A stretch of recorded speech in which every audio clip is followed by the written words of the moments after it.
प्रधानमंत्री मोदी जो वक्फ एक्ट लाए उसके विरोध की सबसे बड़ी वजह यही बताई जा रही है कि सरकार मुसलमानों की जमीन छीन ले। लेकिन बॉस, आज मैं आपको दिखाता हूं कि मुसलमानों की जमीन छीनने, हड़पने और करोड़ों की वक्फ की जमीन को कौड़ियों के भाव लेकर मलाई खाने का काम कौन कर रहा था, या किस पर ऐसे आरोप लग रहे थे, वो पार्टी कौन थी, वो नेता कौन थे। सुनेंगे तो पैरों तले जमीन निकल जाएगी। और ये आरोप हम नहीं लगा रहे हैं, ये आरोप लगाने वाले भी खुद मुसलमान थे। मुसलमानों के बड़े नेता कल्बे जवाद जैसे लोग भी आरोप लगा रहे थे कि बॉस, मुसलमानों की जमीन एक पॉलिटिकल पार्टी ने ले ली है। और आज सबके सुर बदल गए।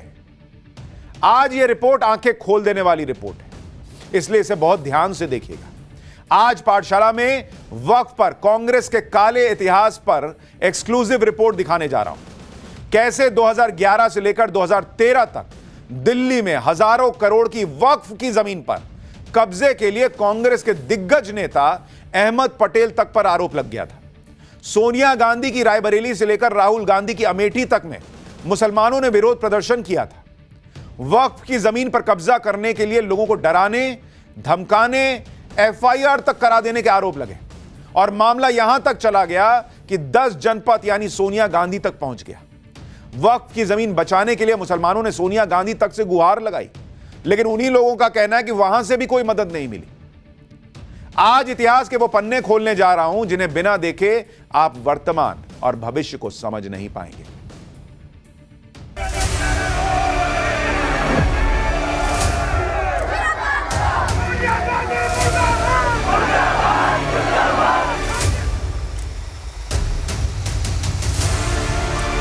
कांग्रेस लीडर है, उनको सरपरस्ती कर रहे हैं, जिसमें दो नाम बहुत सामने आए हैं, एक सलमान खुर्शीद साहब का, दूसरे अहमद पटेल साहब के नाम, कि ये सरपरस्ती कर रहे हैं लोगों की, जिसकी वजह से ये बड़े बड़े कब्जे कायम हैं। वक्फ के नाम पर औने पौने दाम में किराए पे देने वाले लोगों को पकड़ना है। इस जगह के लिए अमातुल्लाह खान ने भी हड़पने के लिए पूरी ताकत लगाई। ये गैंग जो अहमद पटेल साहब इन सबका ये वक्फ माफिया एक ऑपरेट करता है, जो वक्फ माफिया वक्फ की जमीनों पर कब्जा करता है।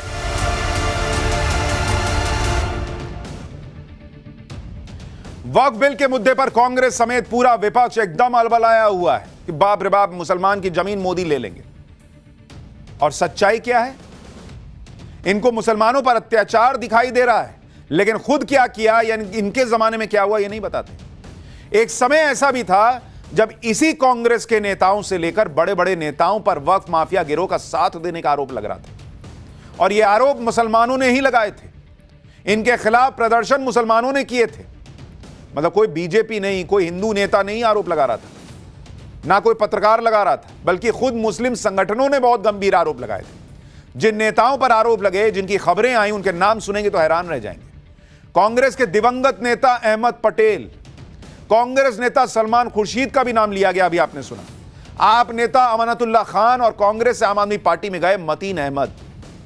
हालांकि बाद में जिन जमीनों को हड़पने के आरोप लगे उन्हें कब्जे से छुड़ा लिया गया और कुछ केस में नेताओं के नाम हट गए।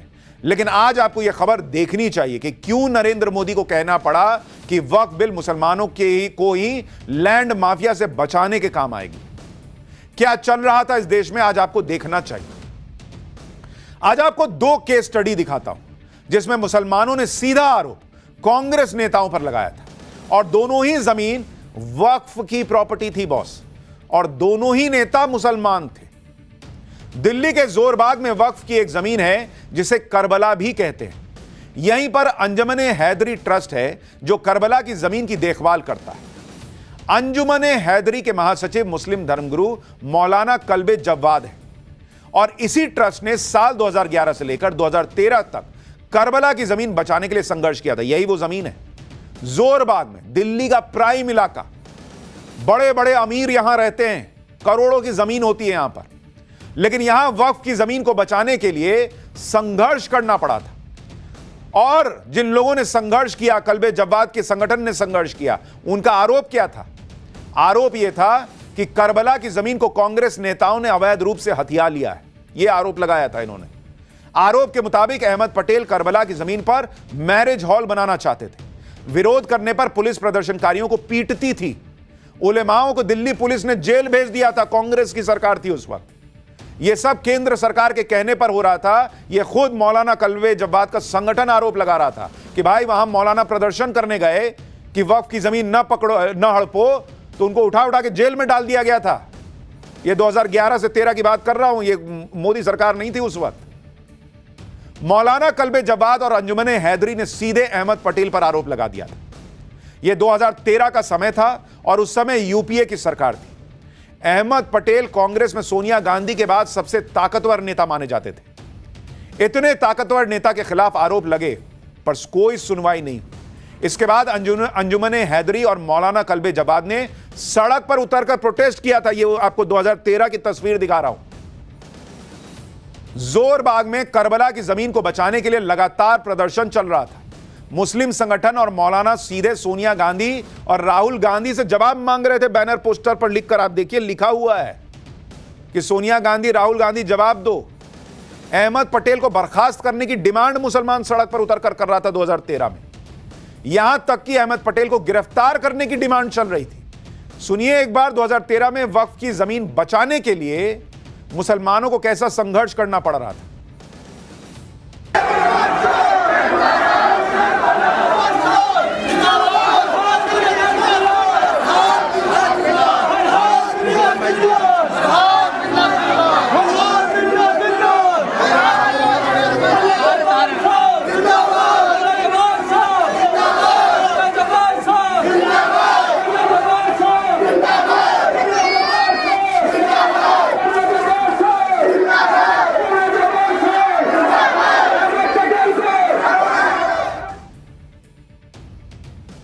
सोनिया गांधी के बेहद खास, उनके बाद सबसे शक्तिशाली व्यक्ति कांग्रेस में माने जाने वाले अहमद पटेल को अरेस्ट करो के पोस्टर लहराए जा रहे थे। ये देखिए आप, ये 2014 की तस्वीरें हैं, तब यूपीए की सरकार थी। मौलाना कल्बे जव्वाद और मुस्लिम संगठनों ने अहमद पटेल के खिलाफ सिर्फ दिल्ली में ही प्रोटेस्ट नहीं किया था, बल्कि दिल्ली से लेकर अमेठी तक विरोध प्रदर्शन हुआ। उस समय राहुल गांधी अमेठी से सांसद हुआ करते थे। राहुल गांधी और सोनिया गांधी तक अपनी बात पहुंचाने के लिए मुसलमानों ने अमेठी में प्रदर्शन किया और इस दौरान जमकर नारेबाजी हुई थी। जरा अमेठी में जो प्रदर्शन हुआ था वो भी देखिए।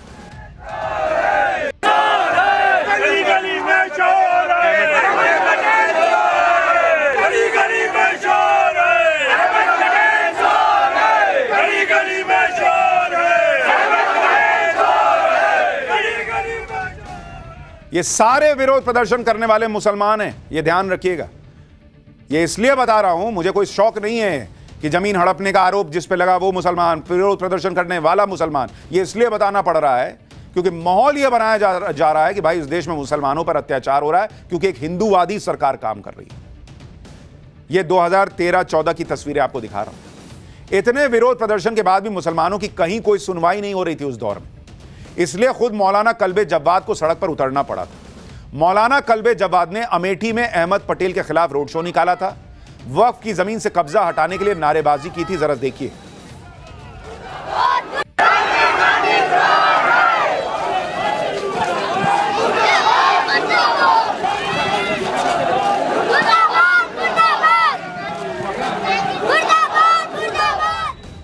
यह साल 2013 की तस्वीरें हैं जिसमें मौलाना कल्बे जव्वाद साफ दिखाई दे रहे हैं।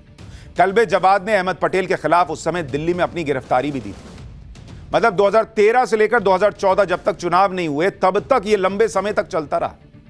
मौलाना कल्बे जव्वाद ने उस समय खुलकर अहमद पटेल का नाम लिया था। उनकी सरपरस्ती में वक्फ की जमीनों पर कब्जे किए जा रहे हैं, यह आरोप कैमरे पे लगाया था। मिला था यहाँ वक्फ डेवलपमेंट के लिए कोई जलसा होने वाला है जिसमें सोनिया गांधी जी और मनमोहन सिंह साहब सब लोग आएंगे, लेकिन मैं उस पर शरीक नहीं होने वाला, बल्कि यहाँ मैं एहतजाज में शरीक होने आ गया क्योंकि अब तो समझता हूँ कि जितने भी वक्त में तबाही हुई है उसकी जिम्मेदार गवर्नमेंट्स हैं और ख़ास तौर से कांग्रेस गवर्नमेंट बहुत ज़्यादा जिम्मेदार है। इसकी वजह से औकाफ हमारे बहुत ज़्यादा तबाह हुए हैं, जिसकी मिसाल ये खुद शाह मर्दा दरगाह है कि जहाँ बहुत बड़ी ज़मीनों के ऊपर जो वक्फ माफिया हैं और जो लैंड माफिया उनके कब्जे और जो कांग्रेस लीडर हैं उनकी सरपरस्ती कर रहे हैं, जिसमें दो नाम बहुत सामने आए हैं, एक सलमान खुर्शीद साहब का, दूसरे अहमद पटेल साहब का नाम, कि ये सरपरस्ती कर रहे हैं इन लोगों की, जिसकी वजह से ये बड़े बड़े कब्जे कायम हैं। मसला हल नहीं हुआ तो फिर हमने अमेठी में और रायबरेली में वहाँ के बहुत बड़ा प्रोटेस्ट मार्च किया जाएगा कांग्रेस के खिलाफ, और कांग्रेस ने जो वफ़ को तबाह किया मुसलमानों के, उसके खिलाफ ये एहतजाज हमारा होगा। मौलाना कल्बे जवाद 2014 में कह रहे थे कि कांग्रेस ने मुसलमानों के साथ बुरा किया है, वक्फ की जमीनों को बर्बाद कर दिया। ये वो आरोप लगा रहे थे। मौलाना कल्बे जवाद ने अहमद पटेल पर वक्फ की जमीन कब्जा करने का आरोप लगाया। साथ में उन्होंने सलमान खुर्शीद का भी नाम ले लिया था और अहमद पटेल के खिलाफ मदद मांगने सोनिया गांधी तक से मिलने चले गए थे। लेकिन आज वही मौलाना कल्बे जवाद वक्फ बिल का विरोध कर रहे हैं। वक्फ बिल से वक्फ की जमीनों पर कब्जा करने वालों पर लगाम लगेगा, जो आरोप यूपीए सरकार के दौर में कांग्रेस के नेताओं पर लग रहा था। खुद मौलाना कल्बे जवाद विरोध प्रदर्शन कर रहे थे। आज तो उनको इस बिल का समर्थन करना चाहिए, लेकिन आज वो इस बिल का विरोध कर रहे हैं। कह रहे हैं अफ्रीका के जंगलों से भी काला कानून बन गया है अब तो। एक बार आज के मौलाना कल्बे जवाद को सुनिए। कातिल भी तुम ही हो और जज भी तुम ही हो। गवर्नमेंट क्लेम करेगी और गवर्नमेंट अफसर फैसला देगा। अफ्रीका के जंगल में भी ऐसा कानून नहीं है जो आपने यहाँ बना दिया। झूठ है, टोटल झूठ। हमारे मोदी जी, अफसोस की बात है, या तो उनको उनके जो एडवाइजर उन्होंने गलत बताया या उन्होंने जानबूझ के बोला, जबकि पूरा अभी चले जाइए, अभी हमने नोट किया है, ये विकिपीडिया से लिया गया है और AI में भी है। आयतुल्लाह खमैनी जी ने ईरान के इनकलाब लेकर आए, सबसे बड़े आलिम थे वो, उनका फतवा इस पे पूरे हवालों के साथ। सबसे ज्यादा दलितों को खतरा है, क्योंकि सबसे अब इसके बाद जो हमला होगा वो दलितों पर हमला होगा। कातिल भी तुम ही हो और जज भी तुम ही हो। गवर्नमेंट क्लेम करेगी और गवर्नमेंट अफसर फैसला देगा। अफ्रीका के जंगल में भी ऐसा कानून नहीं है जो आपने यहाँ बना दिया। झूठ है, टोटल झूठ। हमारे मोदी जी, अफसोस की बात है, या तो उनको उनके यही कल्बे जवाद 2014 में कह रहे थे कि कांग्रेस के राज में, कांग्रेस के रहते हुए वक्फ की जमीनें हड़पी जा रही, कांग्रेस ने सब बर्बाद कर दिया है। और आज जब यह नया कानून उस तरह की स्थिति को रोकेगा तो आज उसका विरोध कर रहे हैं। क्यों? दिल्ली के जोरबाग में जिस करबला की जमीन पर कब्जा करने का आरोप अहमद पटेल पर वो लगा रहे थे, आज उस केस के बारे में आपको बताता हूं। जोरबाग में, जो दिल्ली का बहुत पॉश इलाका है, वहां करीब 10 एकड़ में करबला की जमीन है। करबला में 700 साल पुरानी दरगाह भी है। यह देश का सबसे पुराना करबला माना जाता है और इसकी कीमत करीब 2000 करोड़ रुपए है। 2000 करोड़ रुपए की जमीन। यहां पर 2 एकड़ में राजधानी नर्सरी बनाई गई है और बाकी की जमीन पर कब्रें हैं या दूसरी चीजें। जोरबाग दिल्ली के पॉश इलाकों में से एक है और यहां की प्राइम लोकेशन पर यह वक्फ की जमीन है। खुद अंजुमन हैदरी के जनरल सेक्रेटरी ने बताया कि अहमद पटेल से इसको लेकर कई बार उनकी मुलाकातें हुई और अहमद पटेल ने कई बार कहा कि जमीन को तुम लोग छोड़ दो। फिर सोनिया गांधी तक से मुलाकात की गई, लेकिन कोई सुनवाई नहीं। एक बार सुनिए वो लोग क्या बता रहे हैं। पटेल साहब से मेरी खुद की कम से कम 100 मीटिंग हुई होंगी। 10वीं बार मेरी डायरेक्ट, तभी तो उनके घर के एड्रेस से मुझ पर FIR होती थी। मैं उनसे रेगुलर मुलाकात जब होती थी, हम उनसे बात करते थे कि आप ये क्यों करा रहे हैं, तो उन्हें कई बार डायरेक्ट कहा कि नहीं, आप इसको विड्रॉ करिए। मैं सोनिया गांधी जी से मिला कल्बे जवाद साहब के साथ, उनके सामने सारी बात हुई। सोनिया गांधी जी ने कहा कि नहीं ठीक है कि हम इसको इमीडिएटली इसके ऊपर एक्शन लेंगे। सिर्फ वो दिखावा रहा, बातचीत रही, कोई एक्शन नहीं हुआ। ये जो जगह आप देख रहे हैं, ये 10 एकड़ जगह है और कहां पर है? दिल्ली के जोरबाग में। वो एरिया जो दिल्ली का सबसे पॉश एरिया माना जाता है। इस बड़ी जगह को कब्जा करने की कोशिश की गई और ये भी समझिए कि किस तरीके से ट्रस्ट के लोगों ने इस जगह को बचाने में एड़ी चोटी का जोर लगा दिया। देश में जगह जगह प्रोटेस्ट किए गए। किसके खिलाफ? कांग्रेस के एक बड़े नेता अहमद पटेल के खिलाफ। साल 2013, साल 2012, साल 2011 दबा के बहुत सारी जगहों पर प्रोटेस्ट किए गए। इस पूरे केस से अहमद पटेल को कानूनी लड़ाई का भी सामना करना पड़ा। जोरबाग वाले केस में अहमद पटेल के खिलाफ FIR हुई आखिरकार। 2018 में दिल्ली की कोर्ट ने अहमद पटेल को सम्मन भेजा। हालांकि 2019 में अहमद पटेल को इस मामले में राहत मिल गई थी। इस पूरे मामले में अहमद पटेल इंपॉर्टेंट नहीं है। सवाल यह है कि इस तरह की चीजें चल रही थी और जो लोग इसको देख रहे थे, झेल रहे थे, वो कैसे इस नए कानून का विरोध कर सकते हैं? आज कांग्रेस के नेता जिन मुसलमान धर्मगुरुओं के कंधों पर बंदूक रखकर चला रहे हैं और वक्फ के नाम पर देश भर में माहौल बना रहे हैं, यही कांग्रेस उन्हीं मुस्लिम धर्मगुरुओं के साथ क्या करती थी? इन्हीं मुस्लिम धर्मगुरुओं को सड़क पर उतरना पड़ता था। और बात सिर्फ कांग्रेस की नहीं है, वक्फ की जमीन पर कब्जा करने का आरोप आम आदमी पार्टी के नेता अमानतुल्लाह खान पर भी लगा है। जोरबाग करबला की देखभाल करने वाले ट्रस्ट अंजुमने हैदरी ने अमानतुल्लाह खान के खिलाफ भी एफआईआर दर्ज कराई है। सुनिए एक बार कैसे वक्फ की जमीनों पर कब्जा करने के लिए बाकायदा गिरोह की तरह काम हो रहा है, यह आरोप लग रहा है। अहमद पटेल के साथ ही अमानतुल्लाह मिल गए, फिर अमानतुल्लाह खान इस पूरे गैंग में शामिल रहे और अभी अमानतुल्लाह खान कौन? अमानतुल्लाह खान जो आपके नेता हैं, हाँ। उनके खिलाफ अभी हमने एफआईआर कराई। इस जगह के लिए अमानतुल्लाह खान ने भी हड़पने के लिए पूरी ताकत लगाई, हाँ। पूरी ताकत लगाई। कोर्ट के अंदर झूठे एफिडेविट दिए और उसके बाद में यहाँ पे अभी गुंडे भेजे। अभी पिछले 2 साल पहले वो तो आप समझिए कि उस टाइम पर जो होम मिनिस्ट्री से बहुत उसमें हेल्प हुई और राजनाथ जी के यहाँ से हेल्प हुई। और जो गुंडे अमानतुल्लाह ने भेजे थे वो 72 दिन तिहाड़ जेल में रहे, तो ये जगह बची। नहीं तो ये गैंग जो अहमद पटेल साहब और इन सबका, ये वक्फ माफिया एक ऑपरेट करता है, जो वक्फ माफिया वक्फ की जमीनों पर कब्जा करता है। इसी तरह से कई नेताओं पर वक्फ की जमीन हड़पने या कब्जा करने की कोशिश के आरोप लगे। ऐसे ही एक नेता हैं चौधरी मतीन अहमद, जो फिलहाल आम आदमी पार्टी में हैं। मतीन अहमद दिल्ली वक्फ बोर्ड के अध्यक्ष रह चुके हैं। मतीन अहमद के बारे में एमए चांद ने आरटीआई के हवाले से खुलासा किया था, जिसके मुताबिक 2011 में लोकायुक्त में मतीन अहमद के खिलाफ शिकायत दर्ज कराई गई थी। इसमें कहा गया था कि वक्फ की जमीनों की डीलिंग में बड़ा करप्शन हुआ है। वक्फ की जमीनों को कौड़ियों के दाम किराए पर दे दिया गया था। 25 पैसे प्रति स्क्वायर यार्ड की दर से वक्फ की जमीनें किराए पर दी गई थी। वक्फ की जमीनों को किस तरह से औने पौने दाम पर किराए पर देने का आरोप लगा था, उसकी डिटेल सुनिएगा तो शॉक्ड रह जाएगा। वक्फ की 426 स्क्वायर यार्ड की जमीन को 5,000 रुपए, मात्र 5,000 रुपए प्रति महीने की दर से किराए पर दिया गया था, जबकि इसका मार्केट रेट क्या था पता है? 8 से 9 लाख रुपया महीना बॉस। 8 से 9 लाख रुपया जिस जमीन का मिलना चाहिए वक्फ का, उसको 5,000 रुपया महीने के रेट पे दिया गया था। अब आपको समझ में आ रहा है कि क्यों सच्चर कमेटी की रिपोर्ट में लिखा था कि वक्फ की संपत्तियों से 12,000 करोड़ रुपया आना चाहिए और आता था 150-200 करोड़। आ रहा है समझ में? इसी तरह 8,316 स्क्वायर यार्ड की जमीन को 1,717 रुपए प्रति महीने की दर से किराए पर दिया गया, जबकि मार्केट में इसका रेट 2 लाख रुपया प्रति 300 स्क्वायर यार्ड था। वक्फ की 62,496 स्क्वायर यार्ड की जमीन को 250 रुपए प्रति स्क्वायर यार्ड की दर से किराए पर दिया गया था। इसका मार्केट रेट 20,000 रुपए प्रति स्क्वायर यार्ड था। नजफगढ़ में 503 स्क्वायर यार्ड वक्फ जमीन को 1,500 रुपए प्रति महीने की दर से किराए पर देने का आरोप लगा। नजफगढ़ की ही 274 स्क्वायर यार्ड जमीन को मात्र 822 रुपए प्रति महीने की दर से किराए पर दिया गया। कौड़ियों के भाव बॉस, कौड़ियों के भाव।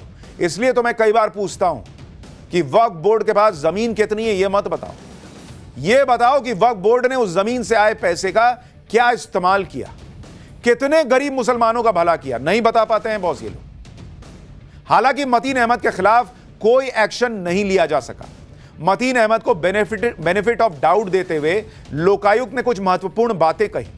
लोकायुक्त ने कहा था कि दिल्ली वक्फ बोर्ड के सीईओ और सदस्य पब्लिक फंक्शनरी की परिभाषा के तहत नहीं आते। इसी वजह से यह मामला दिल्ली लोकायुक्त के अधिकार क्षेत्र में ही नहीं आता। इसलिए मतीन अहमद को संदेह का लाभ देते हुए मामले से बरी कर दिया गया था। लोग पूछ रहे हैं कि यही तो सवाल है बॉस, आप कैरेक्टर हटा दीजिए, लेकिन वक्फ की जमीनों पर क्या चल रहा था वो सवाल नहीं पूछा जाना चाहिए। और यही चीज रोकने के लिए नरेंद्र मोदी ये कानून लाए। और यह बात मुसलमानों को समझनी होगी। हमारे जो रिसर्चर हैं कुंवर, उन्होंने ये सारी रिसर्च निकाली, तो उसमें हमने एक चीज और देखी। ये जो मौलाना कल्बे जवाद हैं, इन्होंने ये प्रेस रिलीज 2 फरवरी 2014 को जारी की थी, जिसमें उन्होंने बताया था कि भाई इस तरह से जमीन जो है वो कब्जाई जा रही है। और आप देखिए कि फरवरी में ये विरोध प्रदर्शन चल रहा है, हंगामा हो रहा है कि कांग्रेस ऐसा कर रही है, वैसा कर रही है। और मार्च के महीने में जस्ट चुनाव के पहले 123 प्रॉपर्टीज जो हैं वो दे दी गई थी। अगर आप देखेंगे 123 प्रॉपर्टी वो वक्फ को दे दी गई थी, आपको याद होगा, उसका नोटिफिकेशन आया था। क्या ये सिर्फ इत्तेफाक था कि फरवरी के महीने में इतना जबरदस्त प्रदर्शन चल रहा था चुनाव के ठीक पहले, मुसलमान कह रहा था कि मेरी जमीनें वक्फ की ली जा रही हैं, और मार्च में 123 प्राइम लैंड की जमीनें वक्फ को दे दी गई थी यूपीए सरकार के समय से।